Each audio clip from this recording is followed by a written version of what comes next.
जे आम प्रति ब्लॉक रे गोटे गोटे सिनेमा हॉल केमती बनैबा एवं से सिनेमा हॉल रे ओडिया चलचित्र ही चलिबो। गोटे गोटे जगार प्रति ब्लॉक रे दुईटी मध्य करा जाई परिबो आ ताकू चलेबा पई अनेक युवक युवती से इनवॉल्व हो पारिबे, निजुक्ति पाई पारिबे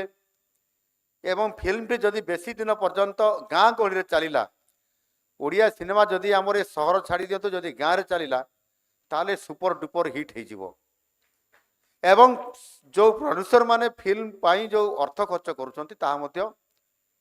असूल हो जिवो। तेणु अनेक समय से जो मैंने फिल्म प्रोड्यूसर बंधु मैंने अच्छा से आग को माड़ी आसतु आम निश्चित भाव में एपाई गोटे जो फिल्म पॉलिसी करने जाऊँ ए कथा को मुझे स्वतंत्रता दिज्व एवं प्रति ब्लॉक रे गोटे किंबा दुईटी जो आम फिल्म सिनेमा घर तैयारी करूँ सिनेमा छवि घर तैयारी करूँ से ओडिया फिल्म को प्राथमिकता दिज्व एवं से आमर निजुक्ति मिलवा सहित मध्य या सुंदर भाव में गोटे फिल्म पॉलिसी माध्यम आनी आगामी दिन में पुणी आउ थे आमर से पूर्व इतिहास को आमर से गर्व गारिमा को आमको निश्चित भाव में पुनर्बार फेरई आने सहित आम ओडिया सिनेमा जगत को आम एक यशस्वी करई परिबा।